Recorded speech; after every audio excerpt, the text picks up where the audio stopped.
بسم الله الرحمن الرحيم.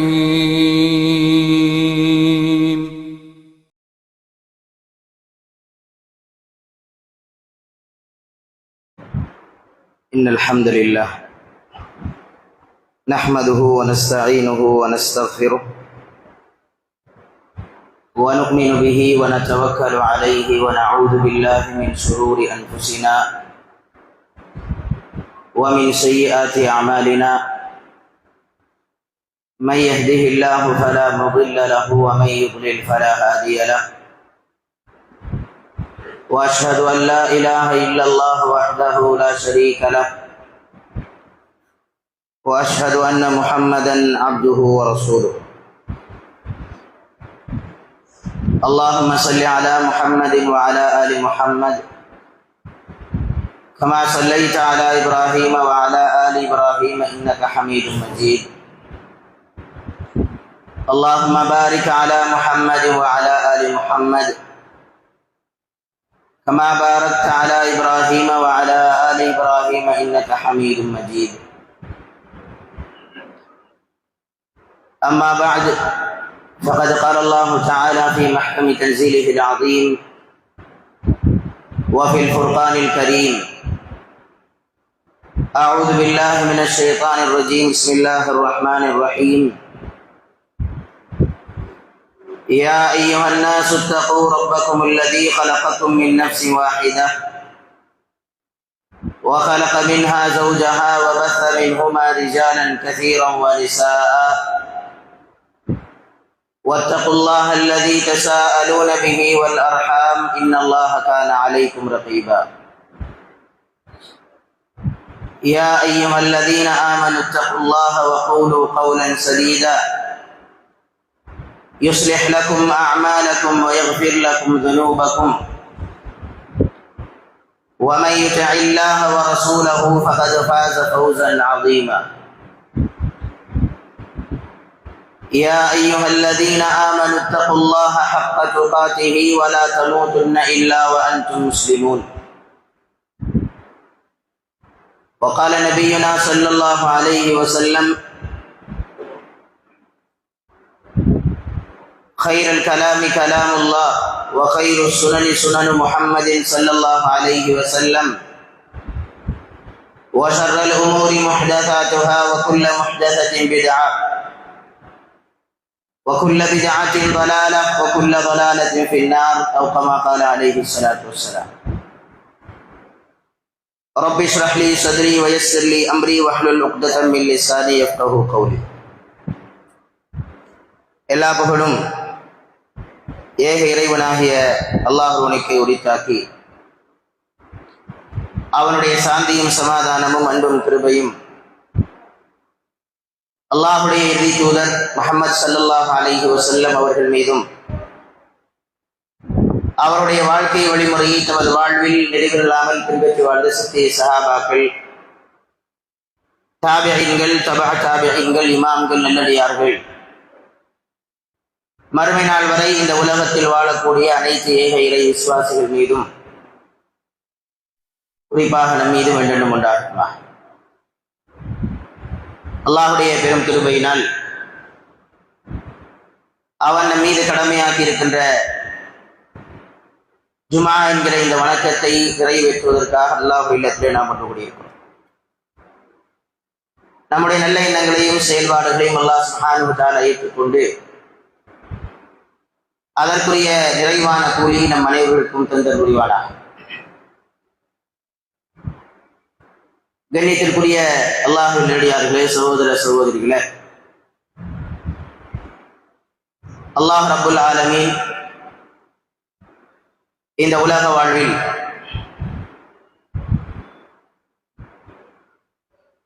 நம்மவர்களுக்கு செய்திருக்கக்கூடிய அருள்கொடைகளில் மிக முக்கியமான அருளாக இஸ்லாம் நமக்கு சொல்வது, அல்லாஹ்வை மட்டும் வணங்கி வழிபடக்கூடிய இந்த ஏகத்துவ வாழ்வை நமக்கு வழங்கி இருப்பதாகும். இந்த மார்க்கத்தை ஏற்று நடக்கிற பாக்கியத்தை அல்லாஹ் நம் அனைவருக்கும் ஏற்படுத்தி இருக்கிறான். இது மரணம் வரைக்கும் நம்மோடு பயணிக்க வேண்டுமானால் அதனுடைய உயர்வுகளையும் தாற்பயங்களையும் புரிந்து கொண்டு எந்நிலையிலும் அது நம்மிடமிருந்து அகலவிடாமல் விலகிவிடாமல் அதை பாதுகாப்பதற்குரிய எல்லா வழிவகைகளையும் நாம் செய்ய வேண்டும். குறிப்பாக சோதனை மிக்க இந்த காலகட்டத்தில் மார்க்கத்தை நாம் பாதுகாப்பது என்பது நம்மளவில் மிகப்பெரிய சவாலாக இருக்கிறது. ஈமானை பறிகொடுக்க வேண்டிய பல்வேறு விதமான சோதனைகள் நமது கண்களுக்கு முன்னால் அவ்வப்போதும் நடந்து கொண்டே இருக்கிறது. எனவே இக்கால சூழ்நிலையில் நாம் நமது ஈமானையும் மார்க்கத்தையும் பாதுகாப்பது என்பது, நமது அமல்களை நாம் நிலைப்படுத்துவது என்பது மிகப்பெரிய சவாலாகத்தான் நமது வாழ்வில் இருந்து கொண்டிருக்கிறது. எனவே நமது அமலை நாம் பாதுகாக்கவும், நமது மார்க்கத்தை நாம் நமது வாழ்வோடு ஒன்றிணைக்கவும் பல்வேறு விதமான முயற்சிகளை நாம் எடுக்க கடமைப்பட்டிருக்கிறோம்.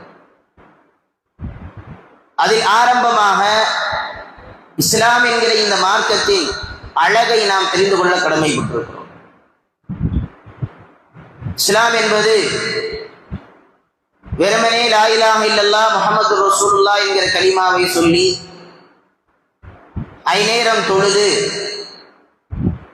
பொருளாதார மிக்கவர்கள் ஜகாத் கொடுத்து, ரமதானுடைய மாதத்தில் நோன்பிருந்து உடலும் பொருளாதாரமும் வாய்க்க பெற்றவர்கள் ஹஜ் செய்வது அல்லது உம்ராக்கள் செய்வது, இது போன்றவைகளை செய்வதுதான் மார்க்கம் என்று நாம் கருதுவோமேயானால் அது மாத்திரமல்ல மார்க்கம் என்பது. இந்த மார்க்கம் என்பது மிக அழகிய முறையில் இறைவனால் நமக்கு வடிவமைத்து தரப்பட்டிருக்கிறது. எனவே நான் முஸ்லிம் என்று என்னை சொல்ல வேண்டுமானால் இஸ்லாத்தின் அழகையும் இஸ்லாத்திற்குள்ளால் சொல்லப்பட்டிருக்கிற கருத்துக்களின் ஆச்சரியங்களையும் நாம் தெரிந்து கொள்ள வேண்டியது அவசியமாகும். அப்போது தான் முஸ்லிம் என்கிற வார்த்தையை சொல்வதற்கு நாம் தகுதி படைத்தவர்களாக மாற முடியும். ஒரு நெஞ்சுறுதியோடு, தைரியத்தோடு, மன நிம்மதியோடு முஸ்லிம் என்கிற இந்த வார்த்தையை சமூகத்திற்கு முன்னால் எடுத்து வைப்பதற்கு நாம் தகுதி படைத்தவர்களாக மாற முடியும். அது அல்லாமல் இஸ்லாத்தை பற்றியோ இஸ்லாத்தின் அழகையும் ஆச்சரியங்களையும் பற்றி நமக்கு தெரியாமல் சில அடிப்படையான காரியங்களை செய்து விடுவதன் மூலம் நாம் நம்மை இஸ்லாமியர்களாக சமூகத்திற்கு மத்தியிலே காட்டிக் கொள்வோமேயானால் அது நிரந்தரமான சந்தோஷத்தையும் மன்னிமதியும் நமது வாழ்விலை ஏற்படுத்திவிடார். எனவே இஸ்லாத்தின் அழகை நாம் தெரிந்து கொள்ள கடமைப்பட்டிருக்கிறோம். இஸ்லாத்திற்கு பல முகங்கள் இருக்கிறது. இஸ்லாம் யாரெல்லாம் அதை ஏற்றுக்கொள்கிறார்களோ அந்த எல்லோருக்கும் சொல்லக்கூடிய நம்பிக்கை சார்ந்த விஷயங்களில் ஒன்றுதான், இந்த உலகத்தில் நீ நல்லவர்களாய் வாழ்ந்தால் உங்களுக்கு சுவர்க்கம் உண்டு, பாவிகளாய் வாழ்ந்தால் நரகம் உண்டு என்கிற சுப செய்தியையும் இந்த மார்க்கம் சொல்கிறது, எச்சரிக்கையையும் சொல்கிறது. அதை வெறுமனே செய்தியாக மாத்திரம் சொல்லிவிட்டு போகாமல் அதை ஒரு நம்பிக்கையாக இந்த சமூகத்திற்குள்ளால் இஸ்லாம் புகுத்தி இருக்கிறது.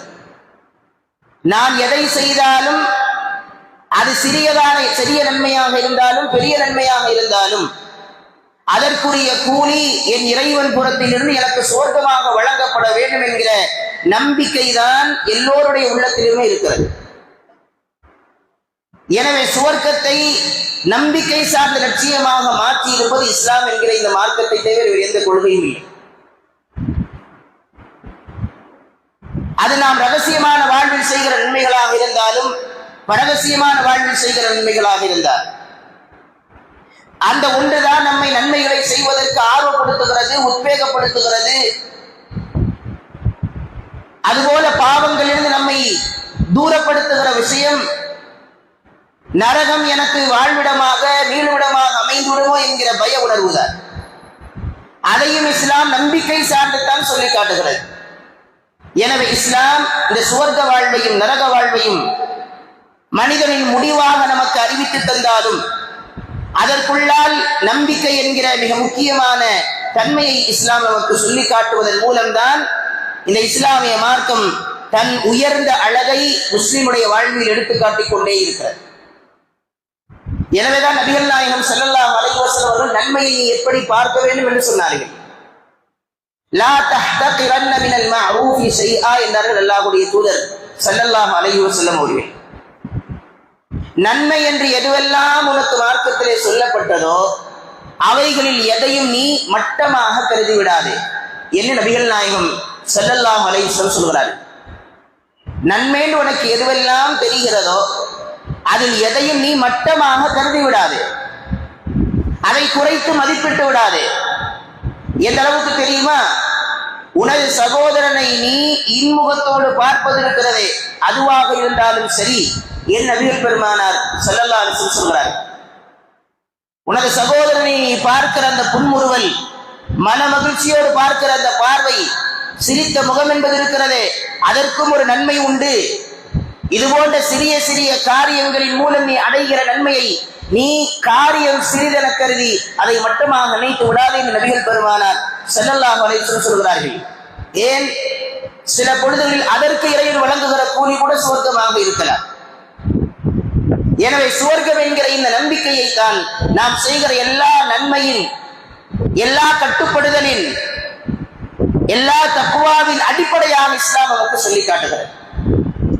அதுதான் இஸ்லாத்தினுடைய அழகும் ஆச்சரியமும் உயர்ந்த அமைப்பும் என்பதை நாம் முதலிலே புரிந்து கொள்ள வேண்டும்.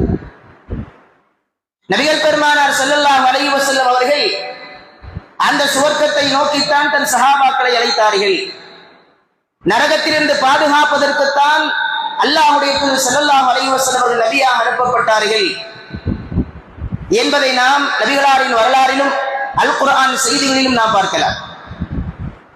அல்லாஹ்வுடைய தூதர் ஸல்லல்லாஹு அலைஹி வஸல்லம் அவர்கள் நபியாக அனுப்பப்படுகிற அந்த சமூகத்தின் ஆரம்ப நிலையை பற்றி அல் குர்ஆனில் அல்லாஹ் சொல்கிறான்.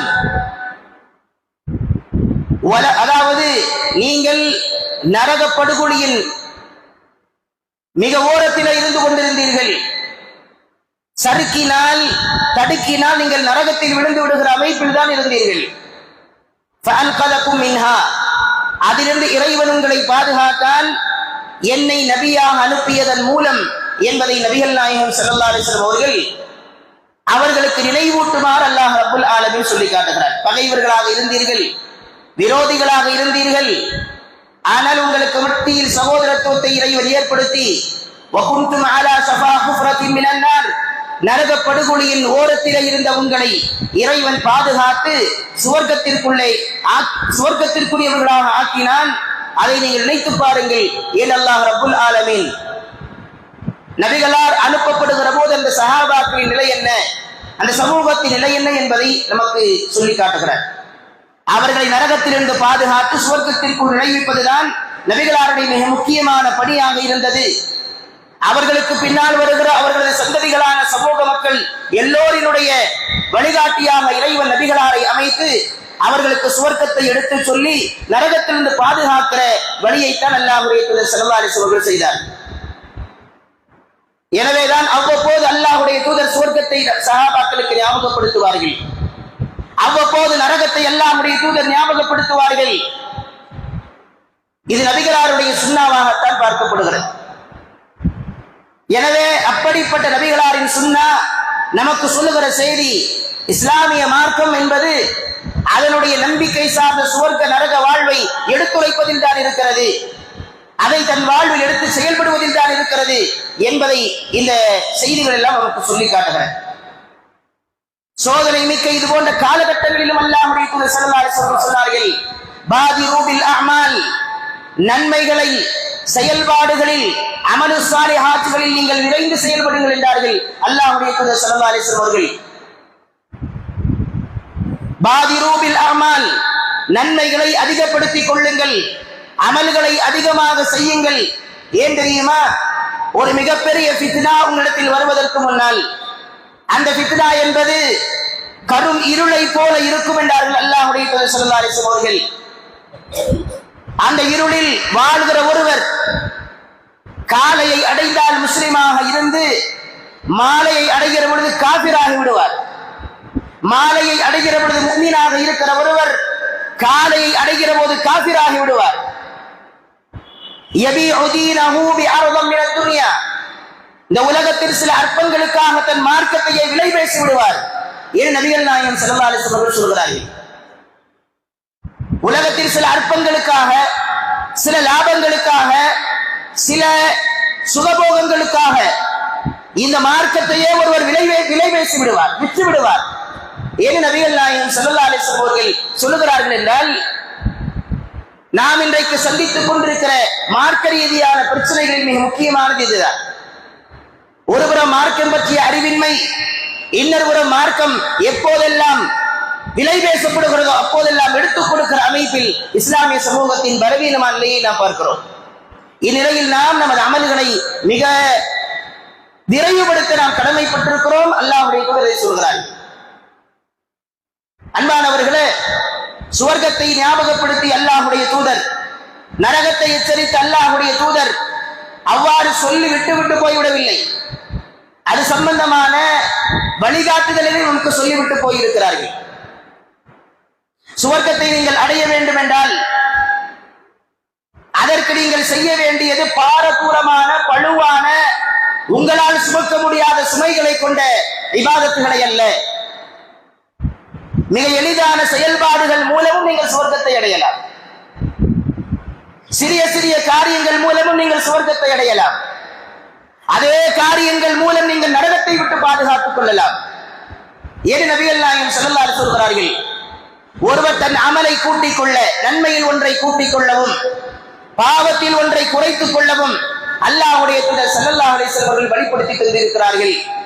உதாரணமாக நாம் எடுத்து பார்த்தால் நம்மில் எத்தனை பேர் இதை செய்கிறோம் என்பது தெரியவில்லை. நபிகள் பெருமானார் ஸல்லல்லாஹு அலைஹி வஸல்லம் சொன்னார்கள், எவர் ஒருவர் காலையை அடைந்த போது சுப்ஹானல்லாஹி வ பிஹம்திஹி என்கிற வார்த்தையை 100 தடவைகள் சொல்கிறாரோ, அல்லது ஒரு நாளில் 100 தடவை சுப்ஹானல்லாஹி வ பிஹம்திஹி என்று சொல்கிறாரோ, அவருடைய பாவங்கள் கடல் நுரையின் அளவிற்கு இருந்தாலும் அது மன்னிக்கப்படும் என்று அல்லாஹ்வுடைய தூதர் ஸல்லல்லாஹு அலைஹி வஸல்லம் சொல்கிறார். சுப்ஹானல்லாஹ் வ பிஹம்திஹி, இந்த 2 வார்த்தையை ஒருவர் ஒரு நாளில் சொல்வாரேயானால், 100 தடவைகள் சொல்வாரேயானால், அல்லாஹ் சுப்ஹானஹு வ தஆலா அவருக்கு வழங்குகிற சிறப்பு என்பது, அவர் செய்த சிறு பாவங்கள் அது கடலின் நுரையளவிற்கு இருந்தாலும், எண்ண முடியாத அளவிற்கு இருந்தாலும் அல்லாஹ் ரப்புல் ஆலமீன் அதை அவருக்கு மன்னித்து கொடுக்கிறான். அவருடைய பதிவேட்டிலிருந்து அதை எடுத்து விடுகிறான்.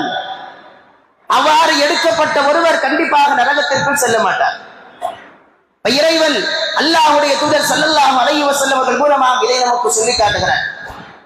அதுபோல நபிகள் நாயகம் ஸல்லல்லாஹு அலைஹி வஸல்லம் சொல்கிறார்கள், கலிமதான் خفيفتان حبيبتان إلى الرحمن. ஏன் நபிகள் நாயகம் சொல்கிறார்கள் கலிமதான் கஃபீஃபதான், 2 வார்த்தைகள், நாக்கிற்கு மிக லேசான வார்த்தைகள், ஹபீபதான் இலர் ரஹ்மான், அல்லாஹ்வுக்கு மிக பிடித்தமான 2 வார்த்தைகள், தகீலதான் ஃபில் மீசான், மீசான் தராசில் பழுவேற்றுகிற வார்த்தைகள். ஏன் நபிகள் நாயகம் ஸல்லல்லாஹு அலைஹி வஸல்லம் சொல்கிறார்கள், அது என்ன? சுப்ஹானல்லாஹி வ பிஹம்திஹி சுப்ஹானல்லாஹில் அஸீம். இந்த 2 வார்த்தைகளை ஒருவர் சதா சொல்லிக் கொண்டிருப்பாரேயானால் இறைவனுக்கு பிடித்தமானது, நாவிற்கு லேசானது, மீசானில் நன்மையை அதிகப்படுத்துவது. எது நபிகள் நாயகம் ஸல்லல்லாஹு அலைஹி வஸல்லம் சொல்கிறார்கள், எவர் ஒருவரின் ஃபஅம்மா மன் ஃபகுலத் மவாஸீனுஹு ஃபஹுவ ஃபீ ஈஷத்திர் ராதியா, யார் ஒருவரின் நன்மையின் தராசு மீசான் கணக்கு போகிறதோ அவர் சொர்க்க வாழ்வில இருப்பார் என்று அல்லாஹ்வுடைய தூதர் ஸல்லல்லாஹு அலைஹி வஸல்லம் அவர்கள் சொல்கிறார்கள். அந்த மீசானை கணக்கிற வார்த்தையை தான் அல்லாஹ்வுடைய தூதர் சொல்கிறார்கள், அது கணமற்ற வார்த்தைகள் நாவிற்கு, அது கணமில்லாத வார்த்தைகள் நாவிற்கு. ஆனால் இறைவனதை தராசிலே வைக்கிற போது, மீசானிலே வைக்கிற போது ஆகப்பெரிய பாரத்தை ஏற்படுத்தக்கூடிய வார்த்தைகள்.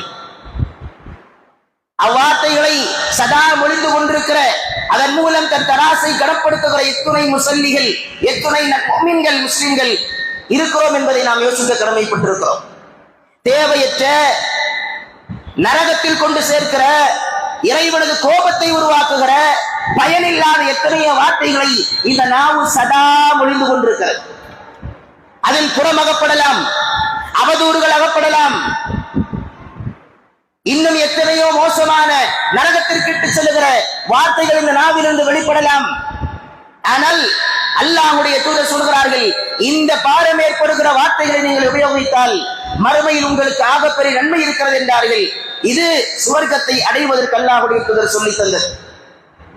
இது போன்ற நிறைய நிறைய சிறிய வார்த்தைகள் மூலம் பெரிய நன்மைகளை, சுவர்க்கத்தை அடைகிற வார்த்தைகளை, நரகத்திலிருந்து பாதுகாக்கிற வார்த்தைகளை அல்லாஹ்வுடைய தூதர் ஸல்லல்லாஹு அலைஹி வஸல்லம் சொல்கிறார்கள். அதில் ஒன்று என்ன தெரியுமா? ஒரு நாளில் ஒருவர் சில வார்த்தைகளை சொன்னால், ஒரு நாளில் அவர் சொன்னால் அல்லாஹ் ரப்புல் ஆலமீன் அவருக்கு ஒரே நாளில் 2500 நன்மைகளை எழுதுகிறார். ஒரே நாளில் அல்லாஹ் சுப்ஹானஹு வ தஆலா 2500 பாவங்களை இறைவன் மன்னிக்கிறார். ஒரு நாளில் அவர் அதை செய்தால், சில வார்த்தைகளை அவர் சொன்னால், அல்லாஹ் ரப்புல் ஆலமீன் அவருடைய பதிவேட்டில் 2500 நன்மைகளை அதிகப்படுத்துகிறார். 2500 பாவங்களை, தவறுகளை இறைவன் அவரிடம் இருந்து அழிக்கிறார். நபிகள் பெருமானார் ஸல்லல்லாஹு அலைஹி வஸல்லம் சொல்கிறார்கள், அது நம்மை சுவர்க்கத்தில் கொண்டு சேர்க்கிற ஆகப்பெரிய செய்தியாக அல்லாஹ்வுடைய தூதர் ஸல்லல்லாஹு அலைஹி வஸல்லம் சொல்கிறார்கள். அப்துல்லாஹ் இப்னு அம்ர் இப்னுல் ஆஸ் ரலியல்லாஹு அன்ஹு அவர்கள் அறிவிக்கக்கூடிய செய்தி. இந்த செய்தி அபூ தாவூத், திர்மிதி, நசாஇ, இப்னு மாஜா, முஸ்னத் இமாம் அஹ்மத் என்கிற இது போன்ற கிதாபுகளில் பதிவு செய்யப்பட்ட செய்தி. இமாம் அல்பானி ரஹ்மஹுல்லாஹ் இந்த செய்தியை சஹீஹ் என்கிறார்கள். அப்துல்லாஹ் இப்னு அம்ர் ரலியல்லாஹு அன்ஹு அவர்கள் சொல்கிறார்கள், ஹஸ்லதான், அல்லாஹ்வுடைய தூதர் ஸல்லல்லாஹு அலைஹி வஸல்லம் சொன்னதாக சொல்கிறார்கள். ஹஸ்லதான், 2 குணங்கள், 2 பண்புகள் இருக்கிறது. லா யுஹாஃபிது அலைஹிமா அப்துல் முஸ்லிமுன் இல்லா தகலல் ஜன்னah. எந்த ஒரு முஸ்லிம் இந்த 2 வார்த்தைகளை தன் வாழ்வில் பாதுகாத்து பேணிக் கொள்கிறாரோ அவர் சுவர்க்கத்தில் தான் நுழைவார் என்று அல்லாஹ்வுடைய தூதர் ஸல்லல்லாஹு அலைஹி சொல்கிறார்கள். 2 குணங்கள் இருக்கிறது. இந்த 2 குணங்களை எந்த ஒரு முஸ்லிம் தன் வாழ்க்கையிலே பாதுகாத்துக் கொள்கிறாரோ அவர் சுவர்க்கத்தில் தான் நுழைவார். வஹுமா யஸீருன், ஆனால் இந்த 2ம் மிக லேசானவை என்கிறார்கள் அல்லாஹ்வுடைய தூதர் ஸல்லல்லாஹு அலைஹி. இந்த 2ம் மிக மிக லேசானவை. ஆனால் வமை யஅமல் பிஹிமா கலீல், அதை செய்பவர்கள் மிக குறைவானவர்கள். இந்த 2 பண்புகள் மிக லேசானது, ஆனால் அதை செய்பவர்கள் மிக குறைவானவர்கள் என்று ரசூலுல்லாஹ் சொல்கிறார்கள். அதில் முதலாவது குணத்தை அல்லாஹ்வுடைய தூதர் சொல்கிறார்கள். முதலாவது பண்பாக, செய்தியாக அல்லாஹ்வுடைய தூதர் சொல்கிறார்கள், யுஸப்பிஹுல்லாஹு ஃபீ துபுரி குல்ல ஸலாத்தின் அஷ்ரா வ யஹ்மதுஹு அஷ்ரா வ யுகப்பிருஹு அஷ்ரா என்று சொல்கிறார்கள். ஒவ்வொரு கடமையான தொழுகைக்கு பின்னாலும் சுப்ஹானல்லாஹ் 10 தடவை சொல்வர், அல்ஹம்துலில்லாஹ் 10 தடவை சொல்வர், அல்லாஹ் அக்பர் 10 தடவை சொல்வர். இதுதான் முதலாவது குணம். கடமையான தொழுகைக்கு பின்னால் இந்த சுப்ஹானல்லாஹ், அல்ஹம்துலில்லாஹ், அல்லாஹ் அக்பர் என்கிற திக்ருகளை சொல்வதன் எண்ணிக்கை ஹதீஸ்களில் 5 விதமாக பதிவு செய்யப்பட்டிருக்கிறது. அதில் ஒன்று நாம் வழமையாக செய்கிற சுப்ஹானல்லாஹ் 33, அல்ஹம்துலில்லாஹ் 33, அல்லாஹ் அக்பர் 33, கூடுதலாக லா இலாஹ இல்லல்லாஹ் வஹ்தஹு லா ஷரீக லஹ் லஹுல் முல்கு வ லஹுல் ஹம்து வ ஹுவ அலா குல்லி ஷைஇன் கதீர், அல்லது அல்லாஹ் அக்பர் 34 தடவை. இதுவும் ஹதீஸில் பதியப்பட்ட ஒன்று. இங்கே ரசூல் ஸல்லல்லாஹு அலைஹி வஸல்லம் சொல்கிறார்கள், எவர் ஒருவர் கடமையான தொழுகைக்கு பின்னால் சுப்ஹானல்லாஹ் 10 தடவை சொல்கிறாரோ, அல்ஹம்துலில்லாஹ் 10 தடவை சொல்கிறாரோ, அல்லாஹ் அக்பரை 10 தடவை சொல்கிறார், அப்படி சொன்னால் ஒரு நேரத்தில் அவர் 30 தடவை சொல்கிறார். ஒரு நாளில் 150 தடவை சொல்கிறார். அல்லாஹ் குர்ஆனில் சொல்கிறான், மன் ஜாஅ பில் ஹஸனா ஃபலஹு அஷ்ரு அம்சாலிஹா, எவர் ஒருவர் ஒரு நன்மையை கொண்டு வருகிறாரோ அது போன்ற 10 மடங்கு அவருக்கு உண்டு என்று அல்லாஹ் சுப்ஹானஹு வ தஆலா குர்ஆனில் சொல்கிறான். 150 தடவை ஒருவர் இந்த ஒரு நாளில் இந்த திக்ருகளை சொன்னால், அதை 10ஆக நாம் பெருக்கினால் ஒரு நாளில் அவர் சில நிமிடங்கள் இருந்து இந்த திக்ரை சொல்வதன் மூலம் 1500 நன்மைகளை பெற்றுக் கொள்கிறார். இது முதலாவது பண்பாக அல்லாஹ்வுடைய தூதர் சொல்றாங்க. இரண்டாவது, அல்லாஹ்வுடைய தூதர் சொல்கிறார்கள், நீ தூங்க சென்றால் படுக்கையில் போவதற்கு முன்னால், தூங்குவதற்கு முன்னால் சுப்ஹானல்லாஹ் 33, அல்ஹம்துலில்லாஹ் 33, அல்லாஹு அக்பர் 33, கூடவே லா இலாஹ இல்லல்லாஹ் என்கிற மேல் சொன்ன திக்ரை அல்லது அல்லாஹு அக்பர் 34 தடவை ஓதினால் இப்ப டோட்டல் அந்த எண்ணிக்கை 100 ஆகும். அல்லாஹ் ரப்புல் ஆலமீன் நன்மைக்கு தருகிற 10 மடங்கு கூலியையும் நாம் சேர்த்தால் 1000 மடங்கு.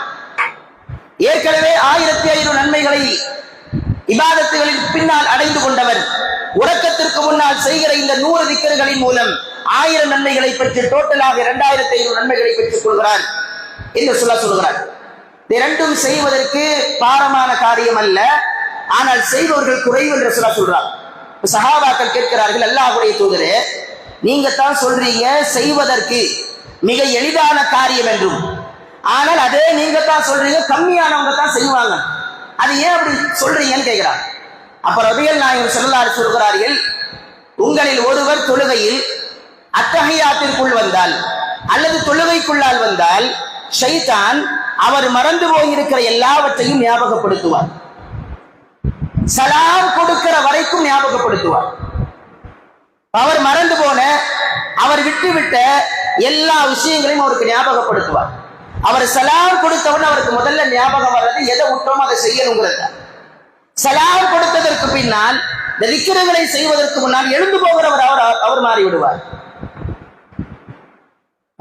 தொழுகையில் ஷைத்தான் அவர் மறந்து போயிருக்கிற எல்லாவற்றையும் ஞாபகப்படுத்தி அவரை இந்த திக்ரை செய்ய விடாமல் தடுத்து விடுவான், அவரும் செய்யாமல் போய்விடுவார். சரி, தூங்கும் போது சொல்கிறார்கள், அவர் தூக்கத்திற்குள்ளால் தன் படுக்கையிலே வந்தால் ஏதோ ஒரு சிந்தனையை அல்லது ஏதோ சில விஷயங்களை அவருக்கு ஞாபகப்படுத்தி அவர் தூக்கத்திற்கு போகிற அமைப்பை ஷைத்தான் அவருக்கு ஏற்படுத்தி இந்த திக்ரை செய்வதை விட்டும் அவரை தூரப்படுத்தி விடுவார். இன்னைக்கு நாம சொல்லிக் கொடுக்க வேண்டாம். படுக்கைக்கு செல்லுகிற பலருடைய கைகளிலும் அத்காரிகள் செய்யப்படுகிறதோ இல்லையோ, அத்காரிகள் செய்யப்படுகிறதோ இல்லையோ, மொபைல் போன்களில் பயன்படுத்துகிற எத்தனையோ முஸ்லிம்களை நம்மால் பார்க்க முடிகிறது. அந்த மொபைல் போன்கள் பயன்படுத்தப்படுவதனால் திக்ரை மறந்து அவ்வாறே தூங்கி போகிற எத்தனையோ பேரை நாம் பார்க்கிறோம். அதன் மூலமாக ஒருவர் சுவர்க்கத்தை அடைவார் என்று அல்லாஹ்வுடைய தூதர் சொன்ன அந்த சிறப்பை அடையாமல் போய்விடுகிறோம். ஒரு நாளையில் 2500 நன்மைகளை பெறுகிற வாய்ப்பை இழந்து விடுகிறோம். இதை சொல்லும் போது ரசூலுல்லாஹ் சொல்கிறார்கள், இந்த 2500 நன்மைகள் இருக்கிறது அல்லவா, அதுதான் அவருடைய 2500 பாவங்களுக்கு பரிகாரமா. அப்ப ரசூலுல்லாஹ் கேட்டாங்க, உங்களை எத்தனை பேர் ஒரு நாளையில் 2500 பாவங்களை செய்யக்கூடியவர்கள்? யாரும் இல்ல. எண்ணி வச்சா பாவம் செய்யறோம், 2500 பாவம் செய்யற அளவுக்கு அந்த அளவுக்கு கணக்கு நமக்கு இல்லை. அவ்வளவு பாவங்களும் நாம் செய்வதில்லை.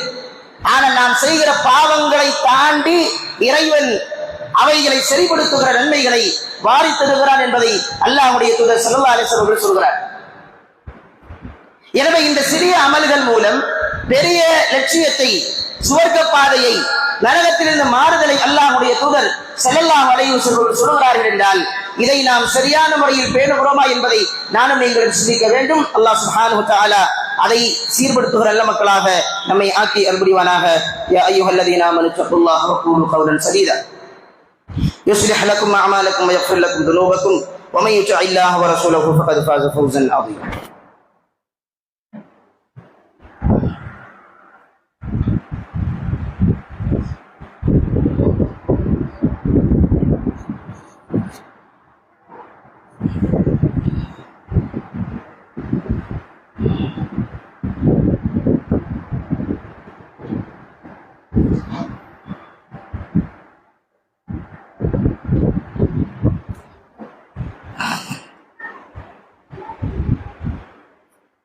الحمد لله رب العالمين والصلاة والسلام على أشرف الأنبياء والمرسلين نبينا محمد وعلى آله وأصحابه والناس أجمعين أما بعد.